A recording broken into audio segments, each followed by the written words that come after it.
Circumstances should not make you break your principles, but you should rise above the immediate moment, the immediate circumstances, and live up to a higher principle that is pleasing to Allah subhanahu wa ta'ala, because you can see beyond the moment. You're not controlled by the circumstances.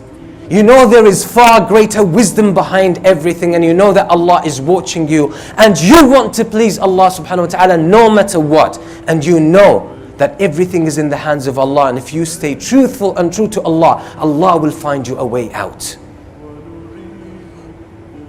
And people who have developed the patience and the perseverance to hold on to the truth, hold on to the right principles, to the ethical principles of Islam in difficult moments, they know exactly what I'm talking about, because later on things will open up. Things will loosen up and the future will be better. Because once you are truthful to Allah, Allah subhanahu wa ta'ala will never let you down. And the Messenger sallallahu alayhi wa sallam said, "Man taraka shay'an lillah awwadahu Allahu khayran minhu." Whoever leaves something or gives up something for the sake of Allah, because there's something wrong in it or there's something dodgy in it, so he or she leaves it for the sake of Allah. Man taraka shay'an lillah. He leaves it for Allah, for the sake of Allah, because he knows that Allah, when He stipulated a principle or an Islamic ruling, it's for our own benefit, even if I can't see through it. That shows how much trust you have in Allah. So once you trust Allah, Allah will pay you back in the same currency. Allah will respond in kind, and Allah will give you more.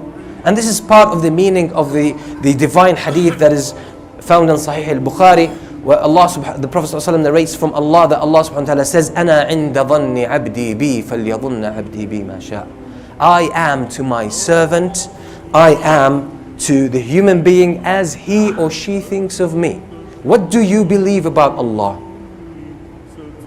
What do you think about Allah? Do you think Allah will let you down? Do you think Allah will give you a law or a stipulation that is against your own benefit and interest?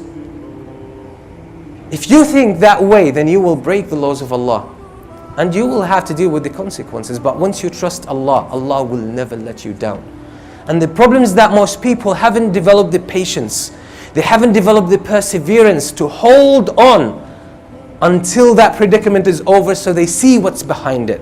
Most people are blown away and overwhelmed by the hardship or the predicament at the moment, and they decide to give in. And they lose the benefit of holding on to the truth until it's over, and you will see that a new world of blessings will open up to you.